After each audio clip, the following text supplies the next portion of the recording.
I would like to welcome Ambassador John Evans and Ara Sarafian, publisher, president of Gomidas Institute, and thank them for joining us here today.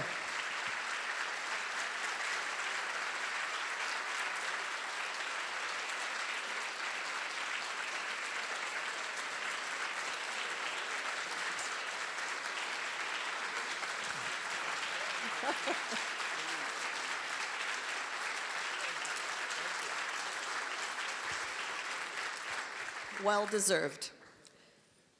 Welcome, John. Welcome, Ara. And I also want to welcome the 12th grade class from Duarte High School, the government class of Joe Kenny, who are not Armenian and may or may not know anything about the genocide, but guys, you're going to hear a whole lot before you go home today. We're very glad you're here. Thank you, Joe, and thank you, students. I wanted to thank them in your presence. This is a special day for many reasons, and each one of you will give your own. I think it's special because it is a different way of marking April 24th. It's a different way of saying who we are, what we want, what we're proud of, what we expect, and most of all, what we are ready to do about it. We're very grateful that John Evans is here, but not alone. He's here with Ara Sarafian of the Gomidas Institute. And until Ara Sarafian came onto the scene, when? A couple months ago? A little longer. This was truth held hostage. And we'll tell you about this in a minute, but this isn't truth held hostage anymore. Today you have the opportunity to read and gift a book that is really a piece of our contemporary history. And that's what we're going to talk about today. We're going to talk and then at the end give you a little bit of time to ask questions and then to mingle and talk to the ambassador and to talk to Ara. So John, Ara, again, thank you for being here. John, we're going to start with you. Before we talk about the book and the days and the months and the years that led up to the book, tell us how you got, what your foreign service career was. How did you end up the diplomat in Armenia? Let's do a little bit of the backstory. And I'm going to ask Ara the same question. People don't become publishers. You know, that's just kind of not what everybody does when they graduate from college. So Ara's going to tell us how that happened. I don't know, is this working? Perfect. I guess so. Bari Yeriko. Nice to see you all, and I'm delighted to be here. Thank you, Salpi. I never expected to end up in the Foreign Service. I grew up in Williamsburg, Virginia, but now that I think of it, my mother, Williamsburg, if any of you have been there, it's an old colonial town, oh, I see Dr. Armenian, so nice to see you. My mother used to take me to, during the Kennedy era, to see various foreign visitors who what would happen, they would fly in from whatever country they were representing, and land at Langley Air Force Base on the peninsula, and then come to Williamsburg, and they would stay in one of the old houses and be taken around town in a carriage. So, and there was always a sort of a greeting of the townspeople. And my mother would take me there. We saw Queen Elizabeth, we saw the Shah, we saw Indira Gandhi, we saw all these people. So probably, and then the next day they would go by helicopter up to the White House. So I think probably that was the first thing that got me interested in foreign affairs. But then lots of time went by and I ended up in college. It was during the Vietnam War, and of course foreign affairs were very prominent in our lives then, not in such a good way. But I thought I wanted to go on and teach, and I wanted to study history. So I got myself into a PhD program at Columbia, and then after about 6 months of that, I thought, this is not for me. I'm not a PhD candidate. And so I took the Foreign Service exam in New York, and that's when it started. Simple as that. And the countries you've been to are countries that will be of interest to our audience. So would you give us the quick tour? Very quickly, I started off in Iran. And actually, if you read the book, you'll have the whole story. But I was in Iran and Czechoslovakia, back in the United States, then in Moscow in the old days in the Soviet Union, then back here, and I was in Washington at the time of the Armenian earthquake in 1988, and that's a big part of the story in the book too. Then I went out again. I was in Czechoslovakia when Czechoslovakia split into Czech and Slovak parts, which was a very unusual feeling. Civilized. But it was very civilized. It was done as what did they call The it? Velvet Divorce? The Velvet Revolution and then the Velvet Divorce. And then I did a little interesting stint in Moldova, which was I was actually seconded to the OSCE, and then I was nominated to go to Armenia in 2004. But it's all in the book. A lot of what we're going to talk about is in the book, and the book is eminently readable, so don't think after we're done that you've heard it all. There's more. Ada, how did you become a publisher? You're a historian. Well, I was a student at the University of Michigan, and I knew an old man who had written his memoir, and he couldn't get it published. And a bunch of us decided that we should publish this because it's important, otherwise it would be lost. We had to make a name, so we just called it Gomidas Institute. We never expected to go anywhere. And after it was published, we had other people approach us, and we realized that so much of our history has been written is being wasted away in people's attics and so forth. So we started publishing that type of work. And by a few years later, this whole question of the Armenian genocide and documentation was very much topical within academia. So we said, well, why don't we just publish these records that Turks deny the existence? So why don't we just put it in the public domain in order to, in a sense, set an agenda? And it took off from there and became a business. We started having warehouses and so forth. And we've continued. We've got about 80 to 90 titles now, which isn't bad. Can you tell from his accent? The Gomidas Institute is based in London. I checked online. There are nearly 100 titles. Tell us about the nature of the titles and how does Truth Held Hostage fit? Well, John's work fits in two categories. One is memoir literature, which is very, very important as a source in itself, but also Armenian genocide documentation. That's an ongoing theme that is our forte. But half our books are genocide related, but we try and do more than that because our history is more than the genocide of Armenians. It's other culture and everyday life, even diaspora now. So we need to record that. We need to get the narrative out there for studying purposes, for our own learning. I find that Armenians themselves don't realize, are losing their memory. We have a good one of an Iranian Armenian lady. You know, modern day Armenian kids today don't realize what the 30s, 40s, 50s, 60s were about for Armenians. So we have to think in terms of recording that and projecting our voice in that way. Most of your books are primary sources, as is Truth Held Hostage. They're directly from the horse's mouth. Sorry. Yes, there are primary sources. It could be worse.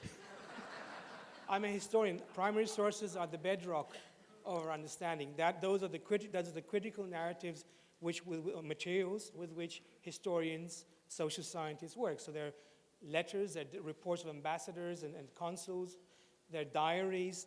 So our understanding, for example, on the genocide issue is not what grandmother told us, but contemporary primary sources that we have mined from the archives and produced with fidelity. So the Gomidas label, in a sense, is a certain guarantee that we have not taken license. We have a reputation that we also want to maintain, and that's part of the strength of the work that we do.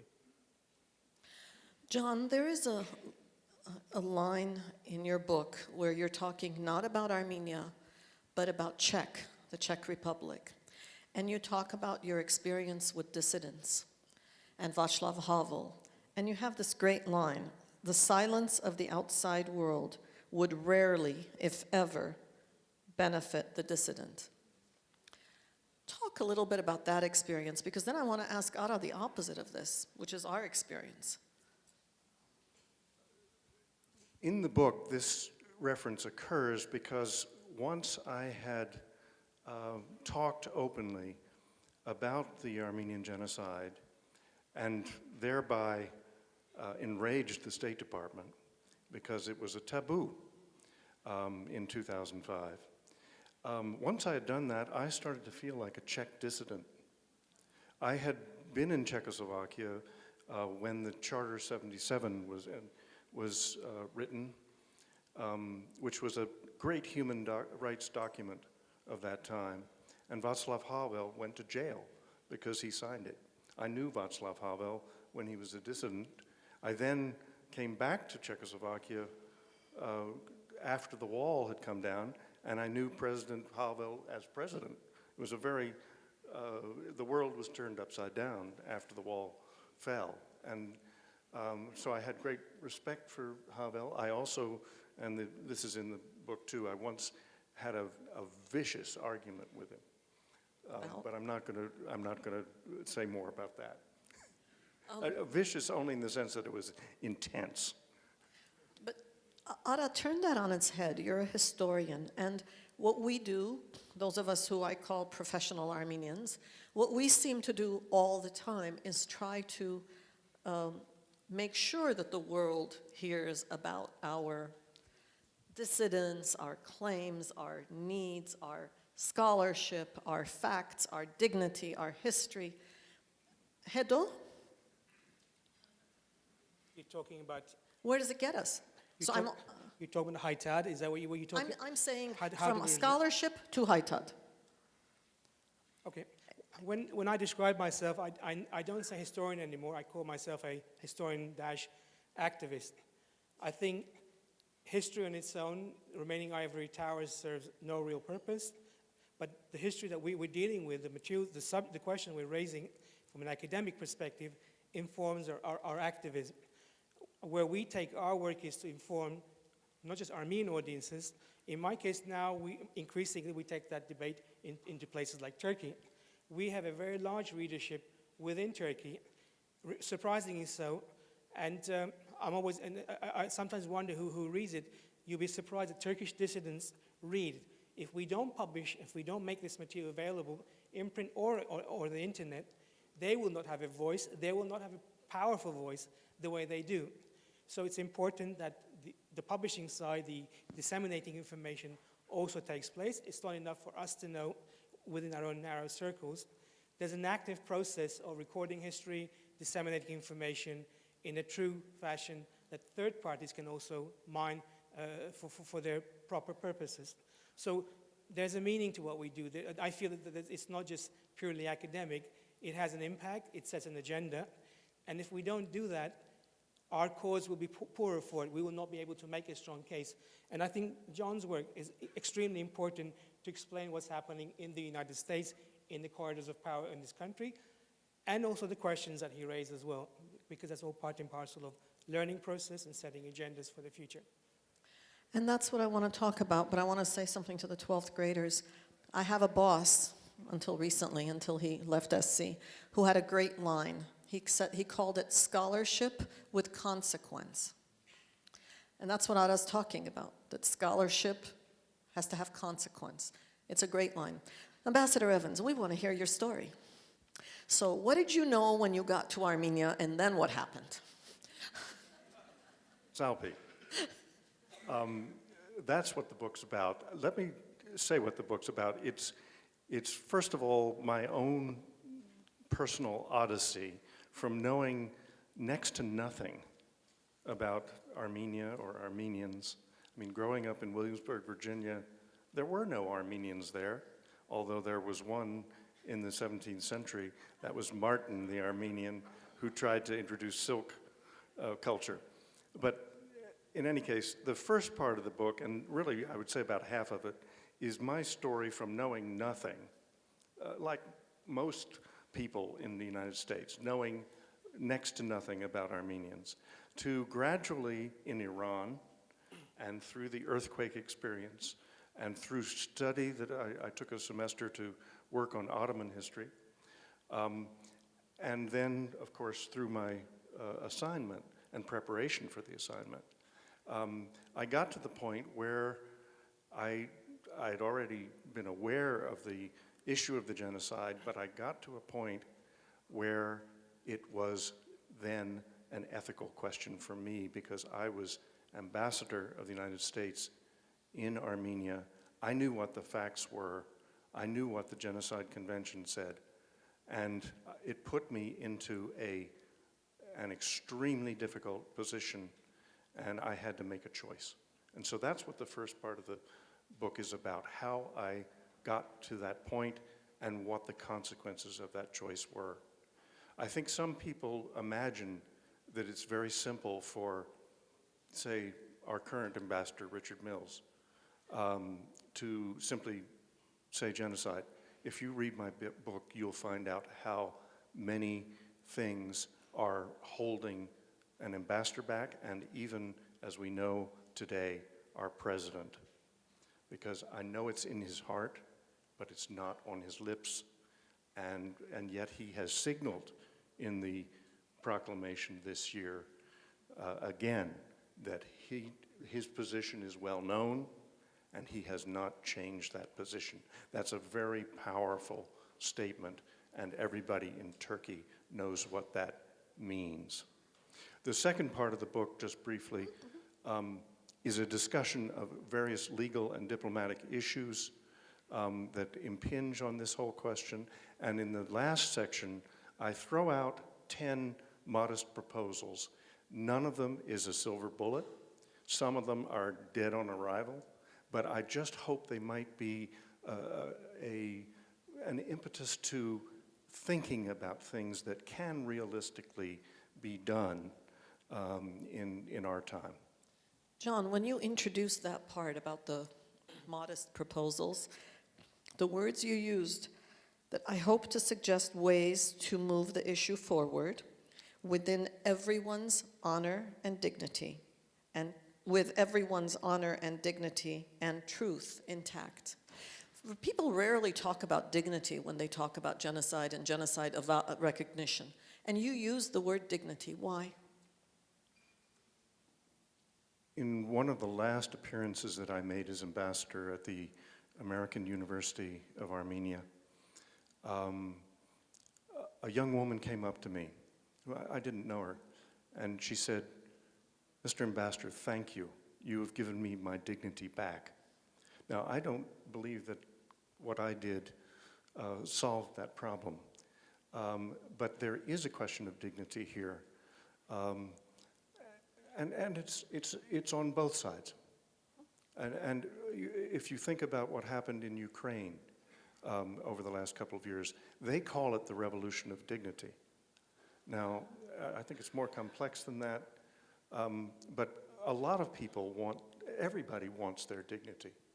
And people in the Middle East, a lot of them, don't have it right now. So it's a major issue of our times. No, I truly appreciated that word. What do they tell you in the State Department before you get to Armenia about this G word and this topic? Does it even become a particular topic of conversation, or you just know this is the policy and off you go? You know, Salpi, when I was preparing to go out there, it was so taboo that no one would talk about it. Even not talking? It was off the table. You just didn't discuss it. Now, a colleague of mine who was in the early days of his appointment to be ambassador to Turkey, he and I crossed in the lobby of the State Department, and what he said to me was, he said, "John, don't forget it was chaos in the fog of war." That was it. Facetiously, or he meant it? He meant it.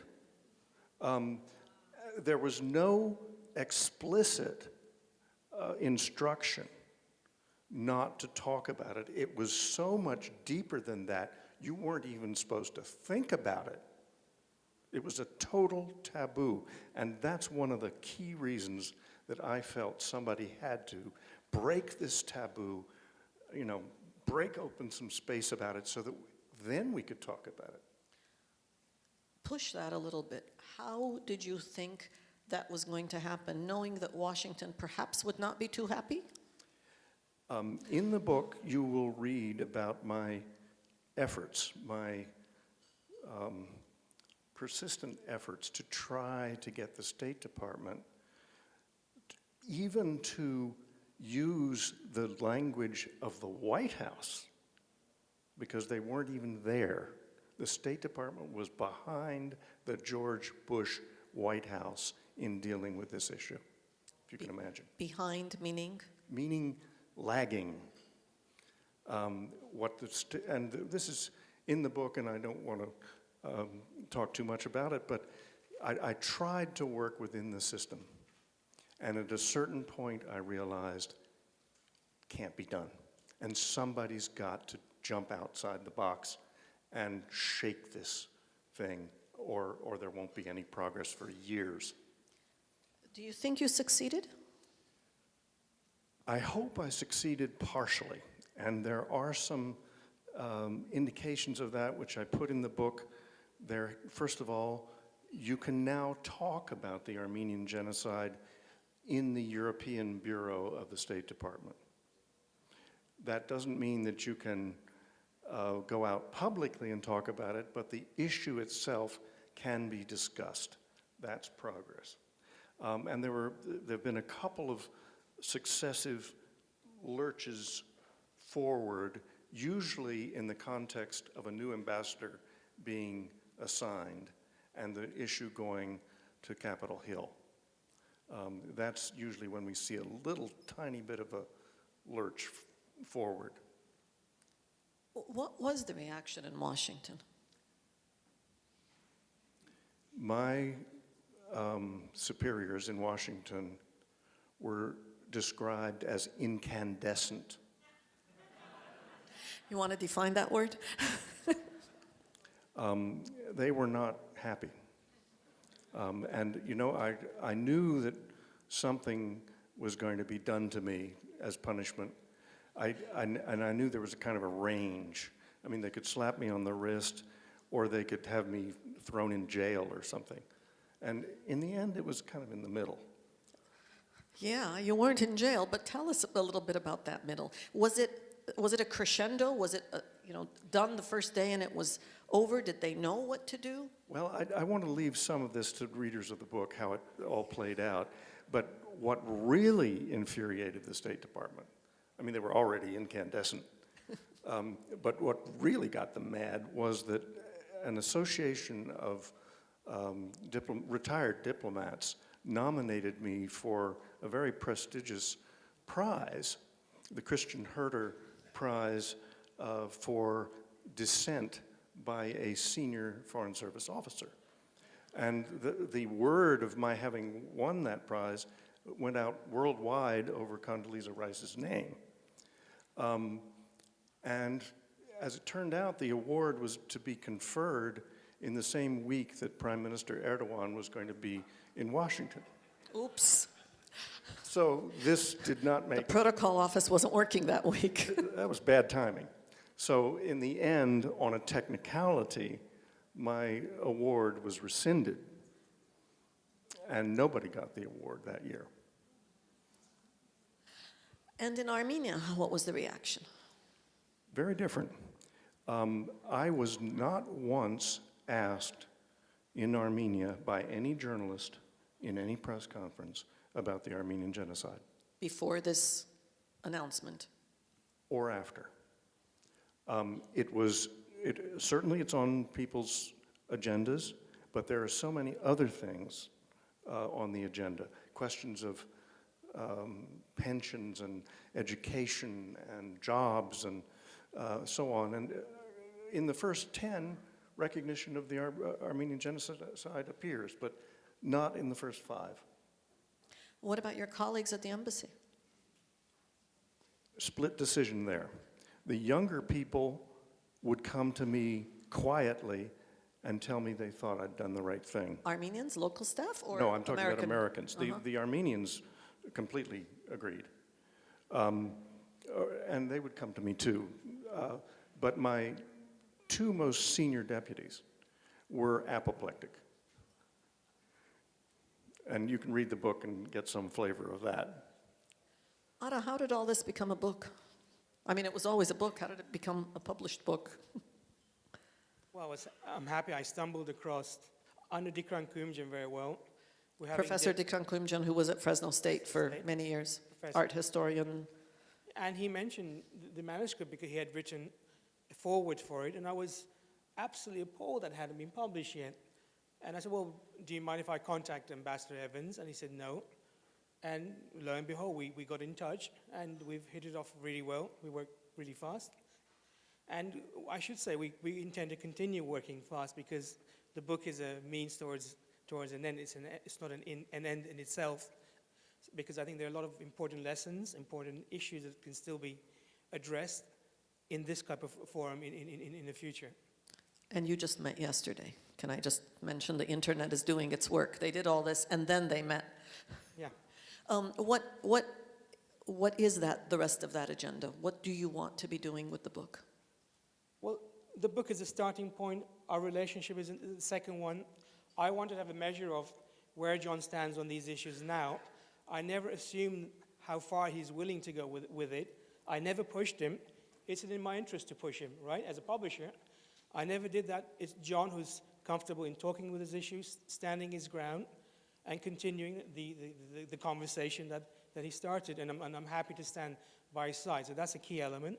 The second element is what kind of support that we get from organizations such as yours and other Armenian organizations, because this issue is bigger than the Gomidas Institute and John Evans. I think we need to work with third parties, other organizations, and think through the strategy of where we would like to take this issue at a number of levels in the United States, but also abroad. If I may, Salpi, let me just say, I had contracts with 4 other publishers previous to this, and they were incredibly difficult to work with. I canceled them all, one after the other. The problems ranged from total incomprehension of why this story needed to be written, and sometimes outright hostility, to stupid little things that just were frustrating. So at one point I threw up my hands and basically gave up. And at that point, what I did, I came here to USC, and I parked with Salpi this manuscript. You know, we're all mortal, and I thought, well, if something happens to me, at least Salpi will have my manuscript. And I have to thank Salpi and the Institute for harboring my manuscript.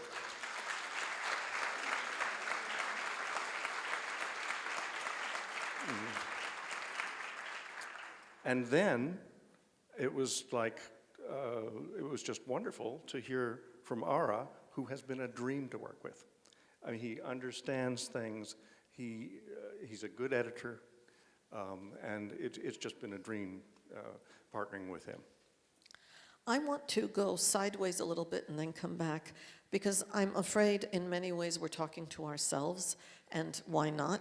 Most of us know what we're talking about. But Ara, for the sake of the seniors from Doherty High School, would you do the 25-word version of Genocide and why we're here today? Because then I want to ask you about the Yellow Ribbon Campaign, and that won't make sense without that context.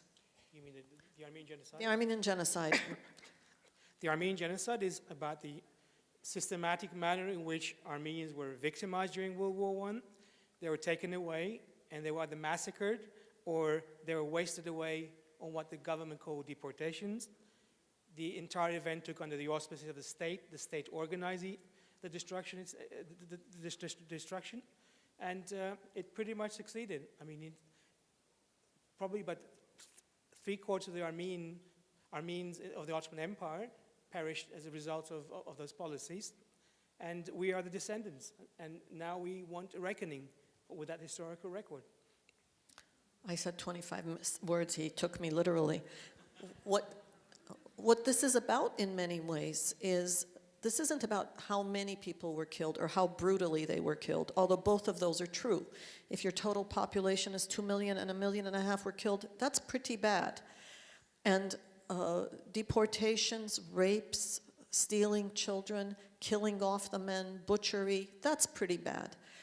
But the thing that makes this a specific sort of crime is that a government committed it. It was a government that decided to do, through violence, to solve some of its internal political problems. And so a government that is responsible for protecting its citizens killed its citizens, and together with that, a whole way of life. That's why this issue is not just our issue, but it's an issue for humanity. That's not what governments are supposed to do. Now, in that context, tell us about the Yellow Ribbon Campaign. And this is in the book, and you must read this. The title of the book is Truth Held Hostage. Now, ever since the Iranian hostage situation that this country faced when our diplomats were held there in, just before the Reagan administration, the custom has arisen. Originally it referred to prisoners, but the custom has arisen of putting up yellow ribbons to remind us of the hostages. In this case, as a mutual friend of ours said, the truth has become the hostage. And so you'll see how that all developed in the book. And the Yellow Ribbon Campaign there were some American repats in Yerevan who thought it was appalling that I was being recalled. They thought I was doing a good job. And they, on their own, with no encouragement from me, they got a lot of yellow ribbon, and on the morning of April 24th, when thousands of Armenians go to the memorial at Tsitsernakabert, they put up long wires, and everybody was encouraged to hang a yellow ribbon there, and it was remarkable what they did. And the slogan that they adopted was right out of America. Dr. Martin Luther King Jr. said, "What we will remember is not the words of our enemies, but the silence of our friends." And they translated that into Armenian. They made a t-shirt, they made posters, and it was really quite a remarkable thing. Of course, it heightened the tension around my situation, but you know, if there's going to be change, there has to be some stirring of the pot. There has to be some controversy. You don't have change without controversy. Yeah. I'm tempted.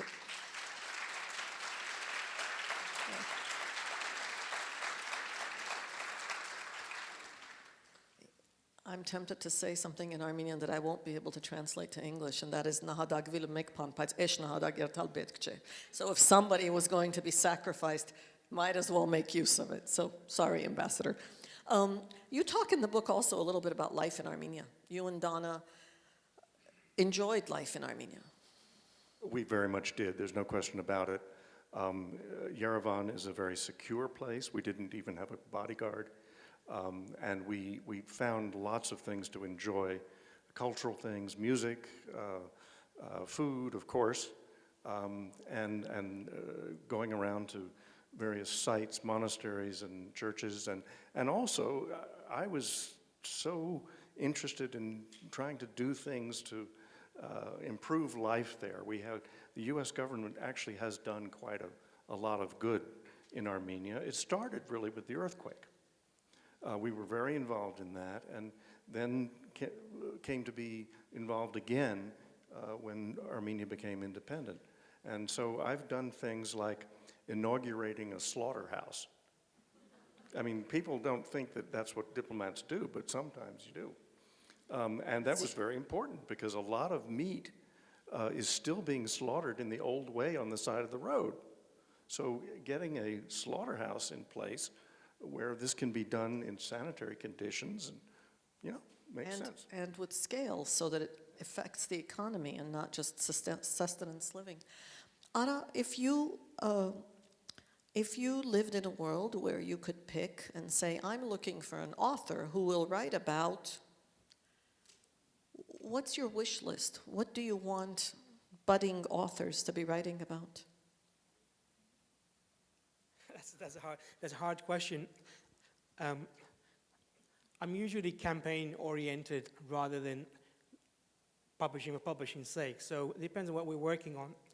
But regarding, to some extent, indirect answer, one of the books we recently published, the three books backwards, was a New Zealand scholar who had written the memoir of her grandparents, who were the missionaries in Erzurum, and she did an absolutely amazing job. So I'm more than fisherman in this context. I mean, to find someone in New Zealand who's done this type of work and to publish in London and the United States and to give it circulation, in some of this is exciting part. But my forte, what interests me is the genocide issue. The genocide issue has not been resolved. There's a lot more work that can be done. I think we need to, people say, oh, we've done enough documentation. I don't think we have done enough documentation. There's a great deal that can still be said that is original, that hasn't been said. There are amazing works out there. I like to do translations. I was thinking today, if I said, how many of you have read General Sabu's memoirs? It's an amazing memoir on the Eastern Front during World War I. He was an Armenian commander, very critical of Antranik, also gives a counterpoint. Very critical in the sense it really makes you think, it's very detailed. So we have this kind of even printed Armenian sources that are literally sitting there. You never see it in historiography. It's as if they don't exist. Horatsian's private papers, 62 was published. Absolutely amazing. So we have Armenian itself is a rich language that can be translated or used in its Armenian format. So there's a lot of material, existing material that we can use and put it in the right context to address the very questions that are being contested, say, by Turkish deniers today. I don't want to deny too much, they've lost too much ground. But forget the Turkish, we need to know that too. There's a lot of proud history. One translation we're doing now is Ado's work on the Van. He wrote a most amazing account of the Armenian defense of Van. We're just doing a translation. Even finding the Armenian original is extremely difficult. I only know one copy outside of Armenian, and I'm told it's difficult to get Armenian itself. So there's a lot of good academic work that can be done that addresses issues that concern us. They're actually very, very interesting. And so there is an agenda, there is a strategy, without even having to go too far, find even more material. And then there are American records. Do you know that I still stumble across caches of American English language records that have never been cited? It's unbelievable. I would have thought that we would have milked all the American archives by now. We haven't. There are amazing troves, not just individual bits and pieces of records.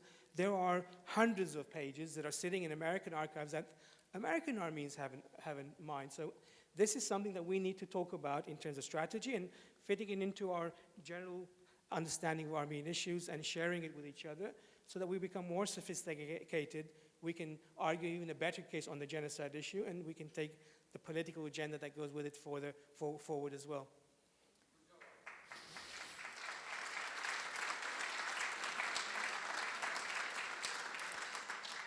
This is a premature announcement, but the USC Institute of Armenian Studies will embark on a translation program on Tarkmanchats in October, so stay tuned. We're going to tackle this because it's essential. We talk about Armenian studies. We want students to tackle the topic. The sources in English are limited. Ara, talk a little bit about Bitlis, and then we'll open it up to questions. Okay. Part of the work I do as an academic is one is to do Armenian genocide issue with the Turkish officialdom, the deniers. We tackle the deniers. It's all very interesting. But in the last 10 years, 15 years, as Turkey has opened up a little bit or somewhat, we started working within Turkey itself with Turkish civil society organizations. So avoid the state, but work with human rights organizations, bar associations, municipalities. And what we found is that in the southeast of Turkey, the ground is ripe to engage the genocide issue.